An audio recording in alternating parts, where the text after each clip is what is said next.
So hey guys, welcome back to new video. तो guys, ये तो हम सबको पता है कि किसी भी रेसलिंग मैच की इंटेंसिटी और इम्पैक्ट बढ़ाने के लिए वेपन्स कितने ज्यादा इंपॉर्टेंट होते हैं। इसी वजह से TLC और मनी इन द बैंक जैसे गिमिक मैचेस WWE में बहुत ज्यादा पॉपुलर हैं, क्योंकि यहाँ WWE सुपरस्टार्स को पूरी फ्रीडम होती है कि वो WWE फैंस के लिए मैच में और भी ज्यादा इंप्रेसिव मूवमेंट्स क्रिएट कर सकें। पर यार, जब भी WWE में वेपन्स का यूज होता है, हर WWE फैन के मन में एक क्वेश्चन तो जरूर आता है कि क्या जो ये वेपन WWE सुपरस्टार्स यूज कर रहे हैं वो रियल है या फेक। तो आज की वीडियो में हम उन्हीं WWE वेपन्स के बारे में बात करने वाले हैं और जानने वाले हैं कि कौन से WWE वेपन्स फेक हैं और कौन से रियल। तो बिना टाइम वेस्ट किए चलिए शुरू करते हैं। Number 10, thumbtack. दोस्तों, thumbtacks one of the most dangerous and scariest weapons में से एक हैं, जिन्हें WWE सुपरस्टार्स मैच के दौरान इस्तेमाल करते हैं। बट शॉकिंग बात तो यह है कि थंबटैक्स 100% रियल होते हैं। थंबटैक्स का यूज एटीट्यूड एरा के दिनों में काफी ज्यादा कॉमन हुआ करता था, पर आज के WWE प्रोग्रामिंग ने थंबटैक्स का यूज काफी कम कर दिया है। कई WWE सुपरस्टार्स ने रिवील किया है कि उनके दिन का सबसे ज्यादा पेनफुल पार्ट वही होता था जब वो मैच के बाद अपनी बॉडी से थंबटैक्स को निकालते थे, और इसकी वजह से उन्हें कम से कम एक हफ्ते तक दर्द सहना पड़ता था। Number 9, tables. दोस्तों, टेबल्स WWE में मोस्ट कॉमनली यूज किए जाने वाले वेपन हैं, जिसे कहीं ना कहीं फेमस करने में डडली बॉयज का बड़ा हाथ है। यहाँ तक कि WWE में टेबल्स के लिए एक स्पेशल स्टिपुलेशन मैच भी होता है, जिसमें WWE सुपरस्टार्स को अपने अपोनेंट को टेबल पर पहले पटकना होता है। इसके अलावा टेबल्स नो डिस्क्वालिफिकेशन मैचेस में यूज होते हैं, जिससे WWE सुपरस्टार्स को WWE फैंस से एक तगड़ा पॉप भी मिलता है। पर ज्यादातर WWE फैंस को ये नहीं पता कि WWE टेबल्स को बनाने के लिए बहुत थिन वुड का यूज करती है। यहाँ तक कि इन टेबल्स की लेग्स के बीच में भी बहुत ज्यादा गैप होता है, जिससे जब भी कोई सुपरस्टार इनके मिडल पे लैंड करता है तो ये इजीली एक एक्सप्लोसिव साउंड के साथ ब्रेक हो जाती हैं, जिससे वो स्पॉट काफी ज्यादा इम्पैक्टफुल लगता है। पर सच तो ये है कि tables one of the safest WWE weapons में से एक है, पर फिर भी WWE सुपरस्टार्स को प्रिकॉशंस तो लेनी ही होती हैं। Number 8, barbed wire. दोस्तों, बार्ब्ड वायर वो वेपन है जिसे पॉपुलर करने का credit hardcore legend Mick Foley को जाता है। जितना खतरनाक ये दिखने में लगता है, उतना रियलिटी में भी है। पर कई ओकेशंस पर WWE सुपरस्टार्स ने फेक बार्ब्ड वायर यूज किए हैं, जिनकी टिप रबर से बनी होती है। ये पूरी तरह WWE सुपरस्टार पर डिपेंड करता है कि क्या उसमें रियल बार्ब्ड वायर यूज करने की गट्स है या नहीं। Number 7, garbage can.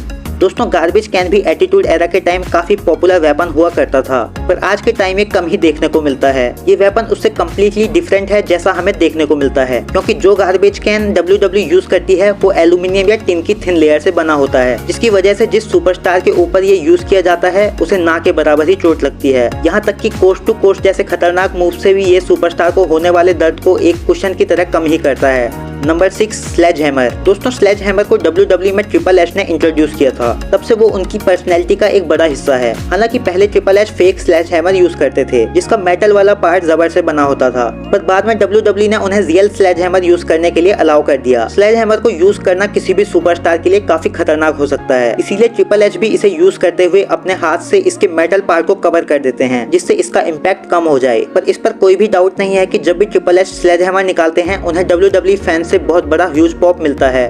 Number 5, can do stick. दोस्तों, कैंडो स्टिक भी WWE के कुछ पॉपुलर वेपन्स में से एक है, जो हमें समय समय पर WWE मैचेस और सेगमेंट्स में देखने को मिल जाती है। जो कैंडो स्टिक्स WWE यूज करती है वो होलो वुड से बनी होती हैं, जिसकी वजह से वो कुछ स्ट्राइक्स के बाद ही टूट जाती हैं। आप कैंडो स्टिक्स की दोनों साइड टेप्स भी क्लियरली देख सकते हैं, जो कैंडो स्टिक्स को टूटने से पहले जोड़कर रखती है। पर इसका मतलब बिल्कुल भी ये नहीं है कि ये कम्प्लीटली रिस्क फ्री होती है। WWE सुपरस्टार्स को इन्हें अपने अपोनेंट्स पर समझदारी से यूज करना होता है, जिससे उनके अपोनेंट को कोई भी सीरियस इंजरी ना हो। Number 4, chains. दोस्तों, जॉन सीना अपने मैचेस में चेन्स यूज करने के लिए काफी फेमस हैं, जिन्हें वो अपने मैचेस में अलग अलग तरीके से यूज किया करते थे। हमने कई WWE सुपरस्टार्स को चेन का यूज करके अपने अपोनेंट को सबमिशन मूव में डालते हुए देखा है, जिससे उनके अपोनेंट का दर्द और भी बढ़ जाता है। और कुछ सुपरस्टार्स इसे अपनी रिस्ट पर रैप करके अपने अपोनेंट पर पंच मार के नॉकआउट करने के लिए भी यूज करते हैं। जो चेन्स WWE में यूज होती हैं वो रियल होती हैं, और WWE सुपरस्टार पर बहुत बड़ी जिम्मेदारी होती है कि वो अपने अपोनेंट पर इसे सेफली यूज करे। Number 3, guitar. दोस्तों, WWE में गिटार को एज अ वेपन फेमस करने का क्रेडिट जेफ जैरेट को जाता है, जो गिटार को अपने अपोनेंट्स के सर पर मारा करते थे, जिससे गिटार के 2 टुकड़े हो जाते हैं और बाद में एक लाउड नॉइस भी निकलती है, जिससे टीवी देख रहे फैंस और लाइव क्राउड को मजा ही आ जाता है। पर अगर बात करें WWE में यूज होने वाले गिटार की, तो ये असली तो होता है, पर ये बहुत ही लाइट और ब्रेकेबल बनाए जाते हैं, जिससे WWE सुपरस्टार्स को कोई बड़ी इंजरी ना हो।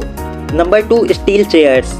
दोस्तों स्टील चेयर्स WWE में सबसे ज्यादा यूज होने वाली वेपन्स में से एक है। इसे WWE सुपरस्टार्स मैचेस और सेगमेंट में अपने अपोनेंट्स पर हमला करने के लिए यूज करते हैं। WWE में यूज होने वाली स्टील चेयर्स बिल्कुल असली होती हैं और WWE सुपरस्टार्स को इन्हें यूज करने के लिए काफी ज्यादा प्रैक्टिस करनी होती है, जिससे उनके अपोनेंट्स को कोई भी सीरियस इंजरी ना हो। पहले हेड पे चेयर शॉट्स मारना काफी कॉमन हुआ करता था, पर सुपरस्टार्स की सेफ्टी इशू की वजह से अब इसे काफी कम कर दिया गया है। Number 1 ladders. दोस्तों चेयर्स की तरह ही WWE में हमें लैडर्स का यूज काफी ज्यादा देखने को मिलता है। लैडर्स का यूज या तो किसी ऊपर रखी चीज को निकालने के लिए किया जाता है या इसे एज अ वेपन यूज किया जाता है। हमें कई मूवमेंट्स पर ऐसा देखने को मिलता है कि कई WWE सुपरस्टार्स एक लैडर पर साथ में चढ़े होते हैं, इसीलिए इसे काफी मजबूत बनाया जाता है। पर साथ ही साथ इन लैडर्स को ऐसा बनाया जाता है कि ये यूज करने में सेफ हों, इसीलिए इन लैडर्स को हॉलो स्टील से बनाया जाता है और साथ ही साथ इन्हें बीच से कमजोर रखा जाता है, ताकि अगर कोई WWE सुपरस्टार इस पे गिरे तो लैडर्स इजीली 2 पार्ट्स में ब्रेक हो जाएं। वीडियो के लास्ट में गाइस मैं आपको ये बताना चाहूंगा कि भले ही सारे WWE वेपन्स 100% रियल ना होते हों, पर इन्हें काफी ज्यादा संभाल कर यूज किया जाता है, जिससे किसी भी सुपरस्टार को कोई सीरियस इंजरी ना हो। इसीलिए WWE सुपरस्टार्स के लिए एक लाइक तो बनता है, जो अपनी बॉडी को ऑन द लाइन रख के हमें एंटरटेन करते हैं। बाकी आप कमेंट करके बताओ कि आपका फेवरेट WWE वेपन कौन सा है, और चैनल पे नए हो तो सब्सक्राइब करना मत भूलना, क्योंकि आपको यहाँ इसी तरह से WWE से रिलेटेड इंटरेस्टिंग वीडियोस देखने को मिलती रहेंगी। तो मिलते हैं नेक्स्ट वीडियो में।